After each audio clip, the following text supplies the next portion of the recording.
Most of us have heard about the Tulsa race riots, or better known as the burning of Black Wall Street. But along with that encounter, a number of Black communities were destroyed throughout the history of America. One system of destruction used is called eminent domain. Eminent domain is the power of the government to take private property for public use with just compensation to the owner. Eminent domain significantly destroyed Black communities by disproportionately displacing Black Americans from their homes and neighborhoods through government-led urban renewal projects. Often motivated by racial bias, this led to the destruction of established Black communities and the displacement of the residents into segregated areas with fewer opportunities. This practice was particularly present during the mid-20th century, with studies showing that once again, Black Americans were the majority displaced by eminent domain projects. A 2011 report to the U.S. Commission on Civil Rights states that between 1949 and 1973, government officials executed 2,532 eminent domain projects in 992 cities, displacing 1 million people, two-thirds, nearly 700,000 of whom were Black Americans. Black Americans were displaced 5 times more often than their representation in the nation's entire population. Here are ways that eminent domain impacted our communities. Racial targeting.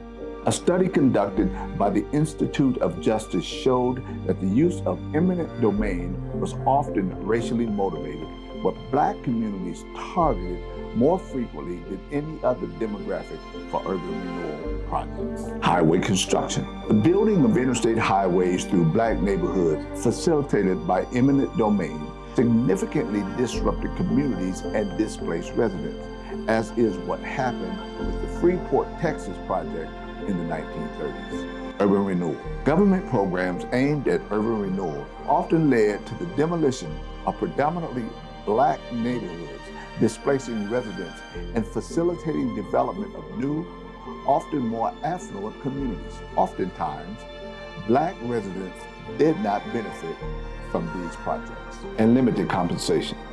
Black residents often receive inadequate compensation for their properties when taken through eminent domain.